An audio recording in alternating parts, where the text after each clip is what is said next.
Hola chicos, en este momento los invito a todos a inclinar su rostro para tener una palabra de oración. Padre nuestro que estás en los cielos, santificado y glorificado sea tu santo y divino nombre. Padre Celestial, en este momento te damos gracias primeramente por ayudarnos y permitirnos estar en esta transmisión, Señor. Que tú puedas bendecir todo lo que se vaya a decir acá, que sean tus palabras y no las mías. Además, te damos gracias porque cada día nos estás proveyendo salud, nos estás proveyendo vida y nos permites estar bajo tu presencia. Todas estas cosas te las pedimos y agradecemos en el nombre de tu Hijo amado Cristo Jesús. Amén y amén. Ok, muy bien. En esta oportunidad vamos a hablar acerca de una historia que quizás la hayamos escuchado, quizás nos suene familiar, quizás la comparemos con otras historias, pero esta historia es icónica y es parte de uno de los milagros más asombrosos de Jesús. Vamos a leer un poco que dice la historia en Juan, capítulo 9, que dice así, voy a leer. Al pasar Jesús vio un ciego de nacimiento y sus discípulos le preguntaron, Rabí, ¿quién pecó? ¿Este o sus padres para que naciera ciego? Jesús respondió, ni este pecó, ni sus padres, sino que sucedió para que las obras de Dios se manifiesten en él. Tengo que hacer las obras del que me envió mientras esté de día. La noche viene cuando nadie puede obrar. Mientras estoy en el mundo, soy la luz del mundo. Dicho esto, Jesús escupió en la tierra, hizo lodo con la saliva, y ese lodo lo untó en los ojos del ciego. Y dijo, ve y lávate al Siloé. Siloé, que significa enviado. Y el ciego fue, se lavó y regresó viendo. Entonces los vecinos y los que antes lo habían visto ciego decían, ¿no es este el que mendigaba? Otros decían, es él. A ese se parece. Y él a todos les afirmaba, yo soy, yo soy. Vamos a conocer un poco acerca del por qué Jesús estaba en Jerusalén y qué estaba pasando. Jesús, en el capítulo 8 de Juan, estaba enseñando en el monte de los olivos, en donde tuvo un encuentro, bastante, fuerte con los fariseos, en donde ellos se negaban rotundamente a afirmar de que Jesús era el Hijo de Dios. Entonces, ¿qué pasó? Ellos, como al ver que Jesús les respondía con palabra de vida, ellos tomaron y lo querían apedrear y lo querían matar. Lo podemos ver en los últimos versículos del capítulo 8. Entonces, ¿qué pasa? Jesús está paseando por cuidado por Jerusalén justamente por el valle de Cedrón. ¿Y por qué con cuidado? Ya sabemos más o menos por qué lo hacía con cuidado, porque los fariseos lo buscaban únicamente para matarlo. Entonces, al leer la historia, podemos ver que en el capítulo 9, versículo 1, acá Jesús está muy atento a su alrededor. Él va caminando, pero está atento a las cosas que están pasando a su alrededor y en este momento se encuentra a este ciego. A partir de este capítulo vamos a ver cómo Jesús actúa bajo varias situaciones y en distintos escenarios. Los discípulos en el capítulo 2, que le preguntaron a Jesús, este nació ciego, ¿es culpa de él o sus padres? Entonces aquí vemos que los discípulos tenían la idea común, ¿verdad? Que los judíos tomaban la enfermedad como un castigo, pero no cualquier castigo, sino castigo del pecado. Este ciego era de nacimiento, es decir, que su ceguera no podría ser por un pecado personal, porque había nacido con eso. Entonces, los discípulos tomaron y como que tomaron la idea fue de que fueron sus padres, entonces. Los que pecaron, entonces Jesús repitió la enseñanza ya dicha en el libro de Job, que dice así, la enfermedad no es siempre el resultado del pecado, ni de la persona que está enferma, ni de la de sus padres. Si conocemos un poco la historia de Job, Job en sí, su vida no había, no digamos que no había pecado, pero había sido lo bastante recta. para que vinieran sobre él enfermedades. Y así fue. Entonces, este es el único caso en donde se narra que la curación de Jesús de un ciego es de nacimiento. Es decir, que es el único caso que se estima de que este hombre no había pecado para estar ciego. Los discípulos buscaban satisfacer su curiosidad, saber por qué él era ciego. Era lo único que les importaba, ignorando que el ciego estaba mendigando.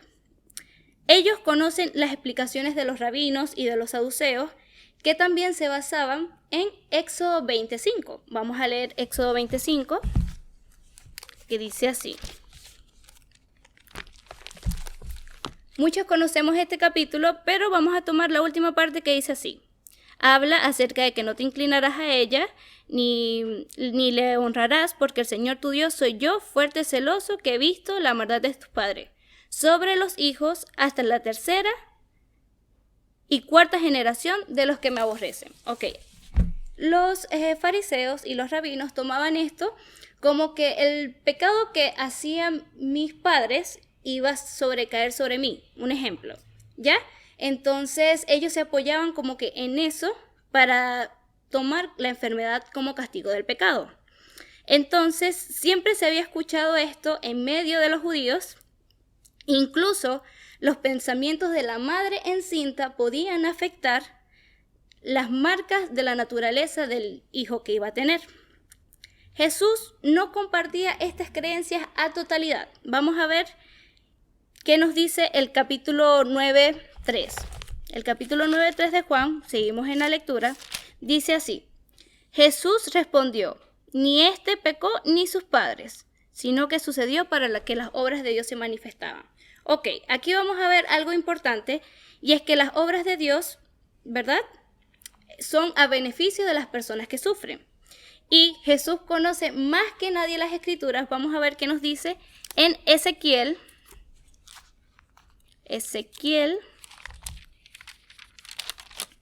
Vamos a ver qué nos dice Ezequiel. Ya, Ezequiel 18, 19, 20. Y dice así. Sin embargo, vosotros preguntáis, ¿por qué el Hijo no lleva el pecado de su Padre? ¿Por qué el Hijo hizo juicio y justicia y guardó todas las enseñanzas del siervo? ¿Cierto? Vivirá. El alma que peque, esa morirá. El Hijo no llevará el pecado del Padre, ni el Padre llevará el pecado del Hijo. La justicia del justo será sobre él y la piedad del impío será sobre él. Es decir, que ¿Jesús estaba contradiciendo lo que estaba enseñando? No, al contrario. Jesús acá complementa este capítulo diciendo que un hijo de un impío, siendo justo, puede salvarse, ¿ya? Pero si un hijo de un impío sigue siendo impío, éste ciertamente morirá. Es decir, que no tienen que ver el hecho de que mi padre pecó con que yo vaya a pecar también. Está en mi decisión decidir si quiero pecar, si quiero ser justo o quiero seguir siendo impío. Claramente nos pueden afectar las decisiones de nuestros padres sobre nuestras vidas o las decisiones de nuestros abuelos sobre las vidas de nuestros padres y se ven reflejadas en nosotros, etc. Sin embargo, Jesús aclara que en este caso específico, él no había pecado ni sus padres, solo él necesitaba que eso pasara para manifestar su poder. Entonces, sabe que en este mundo tiene muchas consecuencias fatales vivir, somos víctimas de muchos males. Las obras que Jesús espera ante estas situaciones no se trata de buscar la culpa, no se trata de buscar el porqué, se trata más en ayudar, sanar y animar. Entonces, en definitiva, hacer el bien es mejor y atender la ceguera era lo más importante y útil para Jesús en ese momento. Saber de quién era la culpa, aunque se necesitaba saber o los discípulos necesitaban saberlo, no era lo primordial en este caso. Es mejor preguntarse, ¿qué podemos hacer nosotros para alivianar esa desgracia que preguntar el por qué?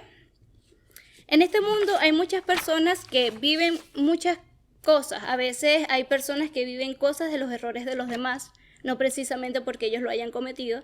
Y hay otras que sí, por sus propios errores, viven estas consecuencias de lo que cometen. La causa de todo mal es causa del abandono del plan de Dios. En totalidad, eso resume todo lo que podemos captar de esta idea. Además de que el saber la causa no siempre alivia la pena. Mayormente, cuando nosotros sabemos la causa, sí, puede que nos alivie, puede que nos ayude como a entenderlo, como a reflexionar en esto, pero no siempre es lo primordial, porque como puede animarnos, puede hacernos que nos caigamos y pensemos solamente en la causa, y no es la intención.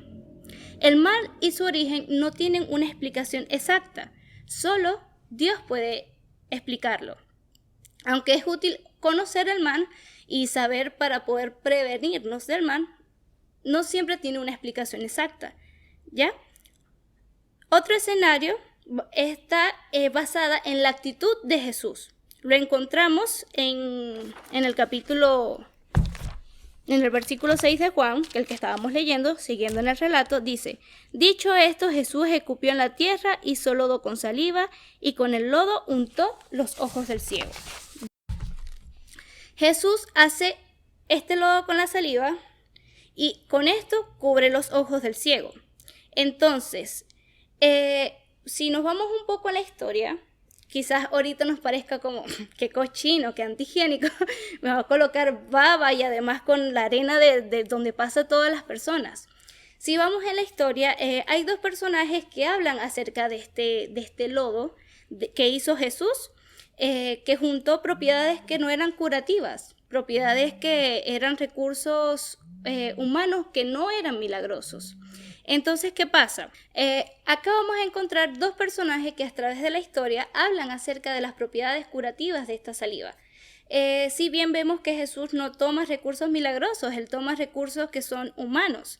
Entonces, dos de ellos son Plinio, soy mala para los nombres, que es un reconocido historiador romano que se dedicaba a la ciencia, digamos, extraña, diversa, en donde él habla o dedica todo un estudio a hablar acerca de las propiedades curativas que tenía la saliva, sobre el veneno de la serpiente, sobre la epilepsia y hasta las manchas de lepra. Otro que registró como que una propiedad curativa esencial fue Tácito. Él habló de que cuando Vespasiano visitó Alejandría, vio un hombre que le imploraba: sáname, que le echara saliva sobre sus heridas para que fueran sanadas. Entonces, en ese momento, cuando una persona importante, un general, un presidente, un rey, bueno, presidente no había en esa época, pero más o menos eso, te echaba saliva sobre alguna herida, puede ser que prontamente fuera sanado. Entonces, en el caso de Jesús, nosotros creemos que lo hizo porque fuera una creencia popular, o lo hizo más que todo por ver la disposición de este ciego al ser sanado, porque si vemos en varios casos, para tú poderte sanar, tú tenías que pedir que te echaran esa saliva. Entonces Jesús, en vez de hacerlo por eso, más que todo lo hizo para probar la disposición del ciego, y él hizo tal cual Jesús le pidió. Él dejó que él tocara su ojo, él permitió y se fue y se lavó. Entonces, hay muchas cosas que quizás no entendemos, pero vamos a leer Deuteronomio 29:29, que dice: las cosas secretas permanecen al Señor nuestro Dios, pero las reveladas son para nosotros y nuestros hijos para siempre, y para que cumplamos todas las palabras de la ley. Entonces, quizás algunas cosas no las podamos entender, y Jesús hace algunas cosas que quizás nos cueste como con el tiempo, pero para eso nos podemos dedicar a estudiar, para eso podemos vivir las obras que Jesús realizó a través de la Biblia y poder conocer más acerca de estos misterios. Jesús no respondió directamente a la pregunta de los discípulos, ¿ya? Como ellos necesitaban o esperaban. Él fue directamente a afrontar el mal que tenía esta persona. No solo trata la culpa, sino que actúa sobre el problema. Entonces, Dios viene a nuestro encuentro, ¿ya? A ofrecernos salvación y la vida eterna mediante su gracia. Él no va a ver si soy pecador, si, oye, no sé, soy muy hablador o soy muy grosero o peco mucho o digo muchas mentiras. No, Él viene a nuestro encuentro justamente a dedicarnos la salvación y la gracia. Continuemos en el relato de Juan capítulo 9, ¿ya? Y vamos a leer los versículos 7 al 9. Cuando Jesús le dijo, ve y lávate en el estanque de Siloé, que significa es enviado, y el ciego fue, se lavó, regresó viendo. Entonces los discípulos que antes lo habían visto ciego decían que las personas que lo veían, disculpen, los vecinos decían, no es este el que se sentaba a mendigar, y otros decían, es él, y otros decían, a él se parece, y él decía, yo soy. Muchos estaban escépticos y curiosos y decían, él nunca estuvo ciego. Él solo se hacía el ciego para mendigar y sacar plata. Muchos pensaban esas cosas y por eso las dudas que tenían. Entonces allí vemos que él, en vez de decir, no soy yo, o se ocultaba, no, él decía, yo soy, yo soy. Aquí vemos algo importante. ¿Por qué? Porque este hombre, vemos que no solo fue transformado, sino que su rostro fue cambiado, no solo porque les regresó la vista, sino que cambió su semblante. Antes seguramente era tímido para hablar o ni hablaba, pero cuando Jesús lo sana, él comienza a afirmar que él es ciego y que él es a quien Jesús había tocado. Entonces podemos seguir leyendo el capítulo 9, 18. Vamos a leer el capítulo 9, 10, que dice, entonces le preguntaban, ¿cómo fueron los ojos abiertos? Y él respondió, el hombre que se llama Jesús hizo lodo, me untó los ojos y me dijo, ve al Siloé, lávate, fui, me lavé y recibí la vista. Ya, aquí ya Jesús siguió su camino, sanó al ciego. Igual cuando él fue al lago, los discípulos se quedaron como observando la escena de cómo él les recobraba la vista. Y aquí, ¿qué pasa? Los fariseos, al enterarse de lo que estaba haciendo, ellos fueron junto con el ciego a preguntarle que quién había hecho eso. Y él les responde claramente, fue Jesús. Entonces allí también pues les invito a leer todo el capítulo, quizás por cuestiones de tiempo no puedo seguir, pero en todo el capítulo, o a partir del capítulo 10 hasta el 34, se ven cómo los fariseos tratan de ver o probar de que él no era ciego de nacimiento. Llaman a sus padres, los enfrentan y le dicen, este niño nació ciego, y ellos le dicen, sí, este es mi hijo que antes nos veía y ahora ve. Entonces, en este último punto hablaremos de que más allá de ser sanado por Jesús, este hombre iba a hacer algo mejor. Si podemos leer el 35, disculpen, mejor leamos el 30, en donde el hombre les responde, esto es asombroso, que vosotros no sepáis de dónde sea, y a mí me abrió los ojos. Sabemos que Dios no oye a los pecadores, pero si alguno teme a Dios y hace su voluntad, a éste oye. Aquí los fariseos le estaban diciendo al ciego, este es un pecador que anda haciendo cosas que no debería. Y él le dice, entonces nosotros sabemos que a las personas que son rectas es a las cuales Dios oye. Aquí esta persona estaba reconociendo que este hombre venía de Dios, que Jesús venía de Dios. Entonces, Dios lo que desea es ver cómo un redimido se manifiesta o cambia ante un mundo de perdición. ¿Ya? Dios quiere hacerle saber que fue curado por gracia divina para que su gratitud vaya a Dios, quien envió a su Hijo, que es el que cumplió la promesa que está en Isaías 29:18. Vamos a ver qué dice Isaías 29:18. Dice así, sin embargo, el Señor esperará para tener piedad de vosotros y será exaltado. Disculpen, leí otro versículo. 29:18 dice, en este tiempo los sordos oirán las palabras del libro y los ciegos verán la oscuridad y las tinieblas. Es decir, que sobre este ciego había sido cumplida una promesa. de que él iba a ver y vio, ¿ya? Y no solo los ciegos, también los que no oyen van a ser sacados de las tinieblas. Es interesante este punto, ya que vamos acá porque se habla de unas tinieblas y de una luz. Cristo habló en el capítulo 9:5 de una luz. Y aquí en Isaías vemos que se habla acerca de las tinieblas por las cuales están pasando las personas ciegas o las personas que no escuchan, ¿ya? Pero vamos a continuar. Este joven era un claro ejemplo de que creer en Dios es ponerse de su parte. Él fácilmente podría decir a los fariseos, no, me salvó Jesús, y ya. Y si ellos no creían, bueno, está bien. Pero él insistió, si podemos seguir leyendo el capítulo, él insistió diciéndole que este hombre era de Dios. Entonces, vamos a leer el capítulo 9:35 que dice, Jesús al oír que este hombre, porque este hombre luego de que lo interrogaron, buscaron a su padre, lo expulsaron del templo porque decían que era un blasfemo, Jesús oyó que lo habían expulsado y hallándolo le dijo, ¿crees tú en el Hijo de Dios? ¿Y quién es Señor para que crea en él? Jesús le dijo, lo has visto, es el que habla contigo. Y él le respondió, creo, Señor, y lo adoró. Cuando nosotros vemos la referencia de lo adoró en la Biblia, hacemos de cuenta que este hombre se arrodilló ante Jesús. Entonces Jesús dijo, para juicio he venido a este mundo, para los que no vean y los que creen que ven, sean cegados. ¿Ya?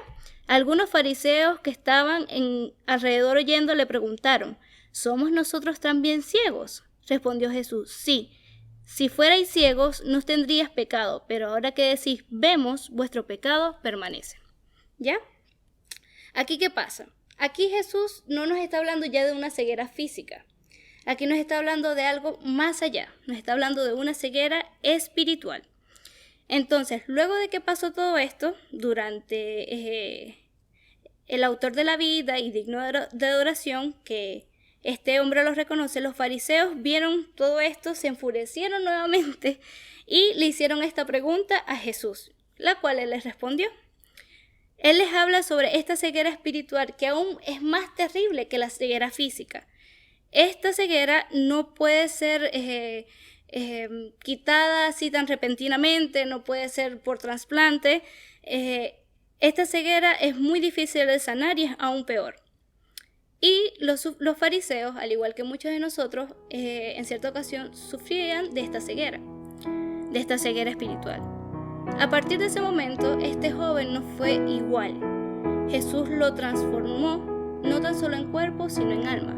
Él no solo abrió sus ojos físicos, él abrió sus ojos espirituales, abrió sus ojos del alma. Entonces, ahora, Cristo hace una aclaración fundamental en el capítulo, y este es el último versículo que vamos a leer, en el versículo 9:5, que dice, mientras estoy en el mundo, yo soy la luz del mundo. Entonces, esa es la invitación. Así tal cual como los ciegos a través de Jesús pueden salir de las tinieblas, Jesús es el único que puede sacarlos, porque mientras Él esté en el mundo, mientras Él esté entre nosotros, Él es la luz de este mundo. Tenemos que reconocer y aceptar su divinidad como Dios. Además, si nosotros estamos en tinieblas, Él es el único que puede alejarnos y llevarnos a su luz admirable. Si estamos ciegos, Él es el único que puede abrir nuestros ojos del alma. Entonces, esta es mi invitación en este momento, así tal cual como el ciego, permitir o disponer de toda nuestra fuerza y permitir que Él obre a través de nosotros, permitir que Él nos ilumine y que ya no estemos enfadados o estemos todo el tiempo con el ceño fruncido, sino que estemos alegres, estemos luminosos, porque el Rey de Reyes, el Señor de Señores, ha obrado a través de mí y me ha permitido ser luz también para el mundo. Entonces esa es mi participación, espero que tengan una linda noche.